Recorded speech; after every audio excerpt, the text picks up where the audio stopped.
I had Pediatric Cor Triatriatum. So, what is it?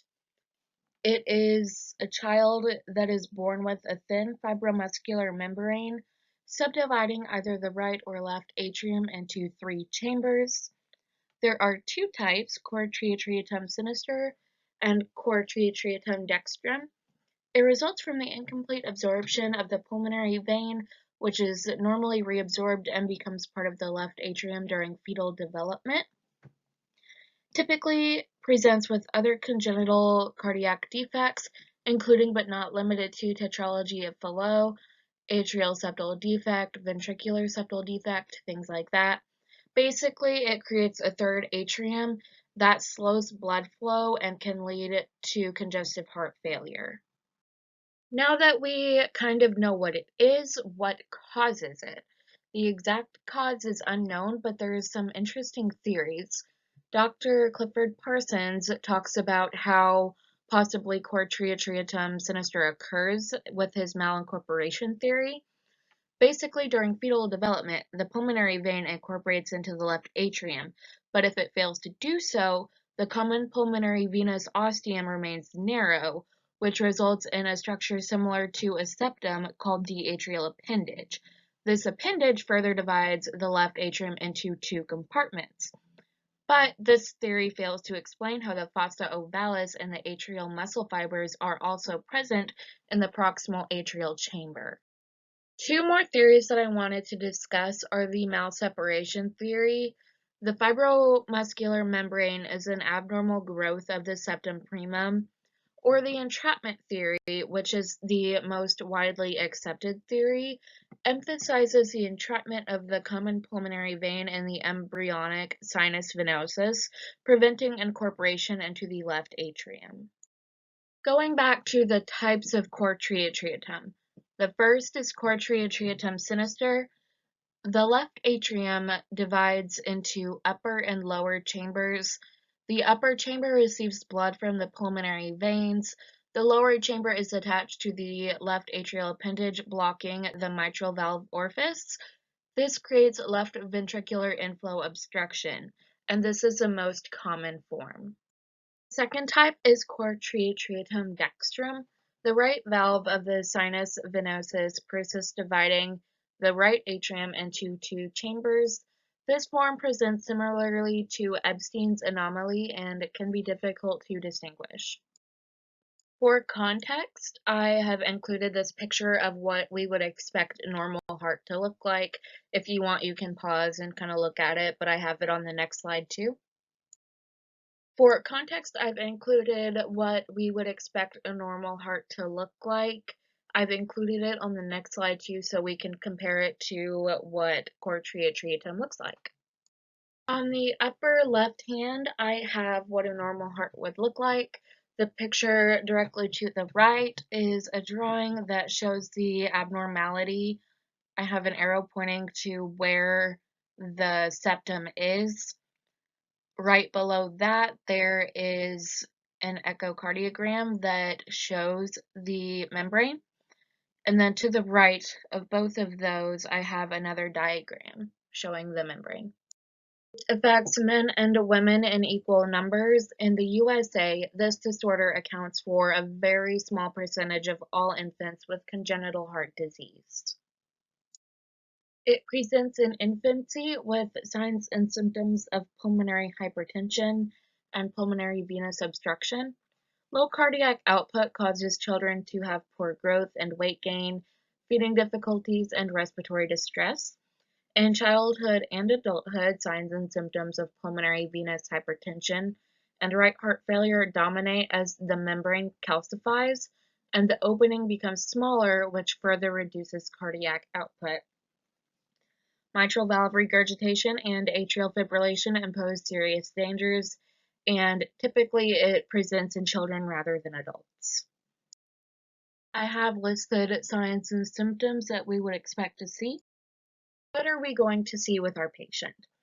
We will see accentuated pulmonary component of the second heart sound, a soft mid-systolic murmur at the upper left sternal border with a wide and fixed splitting of an atrial septal defect, right ventricular heave, rales at the lung base, diminished peripheral pulses, hepatomegaly and right upper quadrant tenderness, ascites, peripheral edema, distended jugular veins and elevated jugular venous pressure, distended peripheral veins, and pallor.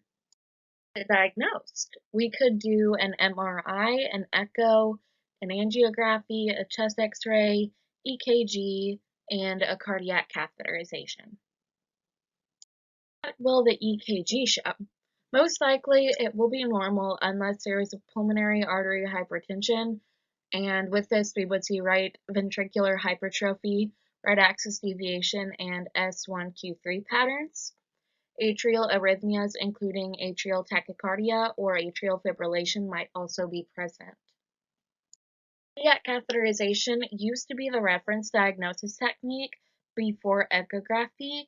Now it is seldom used, but if it was used, it would show an elevated pulmonary artery wedge pressure and a normal ventricular and diastolic pressure. If our patient is asymptomatic, there is likely going to be no treatment, but we would want to schedule regular medical follow-ups. Symptomatic, medical, and surgical repair. So for medical, we are going to perform hemodynamic stabilization of fluid overload and pulmonary edema, rate and rhythm control, and anticoagulation for patients with AFib, thromboembolic prophylaxis with anticoagulation against DVT, pulmonary embolism, and stroke. And we would want to obtain a surgery consultation. Surgery is the definitive treatment. Complete surgical resection of the atrial appendage accessory membrane through a midline sternotomy under cardiopulmonary bypass and closure of atrial septum with the pericardial patch provides the optimum cure. The 10-year survival rate following surgery is 83%, while patients with coexisting congenital heart diseases have a greater risk of adverse outcomes and, unfortunately, a lower survival rate. Infants with cor triatriatum should be referred to a hospital that can perform the necessary diagnostics and surgery if it's indicated. Most patients will require surgery early in life, likely before 1 year of age. Before surgery, congestive heart failure associated with cor triatriatum may be managed by reducing fluid volume with diuretics and fluid and salt restrictions. Cor triatriatum increases susceptibility to bacterial infections, endocarditis. Respiratory infections should be treated vigorously and early, and prophylactic antibiotics before any invasive procedure. That's a lot of information. So bottom line, what do we expect? The NICU will likely be symptomatic at birth and need NICU care. As a nurse, we need to monitor the infant's pre- and post-surgery for arrhythmias, pulmonary edema, or right-sided heart failure. Outcomes, unfortunately, for untreated infants is poor. Outcomes for infants with only cor triatriatum are very excellent. But if other congenital heart defects are present, not so much. Some differential diagnoses are supraventricular mitral stenosis, idiopathic pediatric pulmonary arterial hypertension, ventricular septal defect, idiopathic pulmonary hypertension, or tricuspid stenosis, and complications of cor triatriatum include right-sided heart failure, pulmonary edema, pulmonary hypertension, atrial arrhythmias, and death.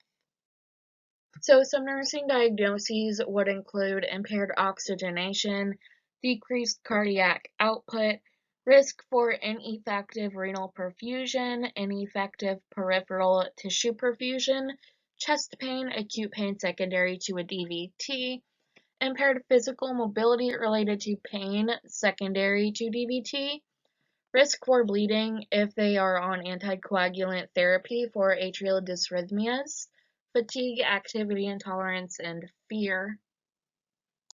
And lastly, I've included my sources if you want to do further research.